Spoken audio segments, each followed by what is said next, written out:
প্রতিদিনের মতো আজকেরও নিয়ে এলাম মিনি ব্লগ তোমাদের সামনে। এই সকাল সকাল উঠে ঠাকুরঘর সারলাম। ঠাকুরঘরে এই গোপালকে খেতে দিয়ে সিংহাসনটা ফুল দিয়ে সাজিয়ে গোপালকে স্নান করিয়ে সব রেডি করে দিয়ে এই দোকানে যাব। রেডি হয়ে গেছি দোকানে যাওয়ার জন্য।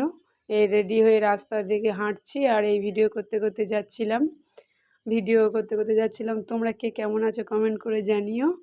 আর তারপরে দোকানে পৌঁছে গেছি।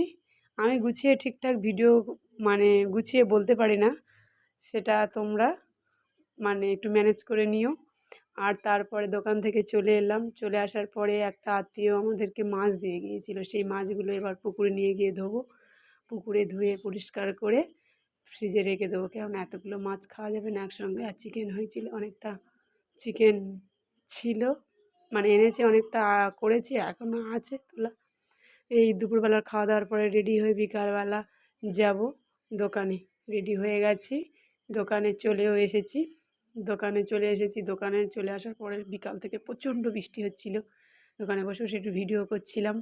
তারপর দোকান থেকে 8:30টার দিকে বাড়ি চলে এলাম। এসে উনুনে রান্না করছিলাম বসে বসে। উনুনে রান্না করলাম, বৃষ্টির সময় তো উনুনে রান্না করতে ভালো লাগে। চতুর্দিকে বৃষ্টি, আমি রান্না করছিলাম। তারপরে চিকেন ছিল, হালকা ঝোল করলাম। ভিডিওটা ভালো লাগলে লাইক কমেন্ট শেয়ার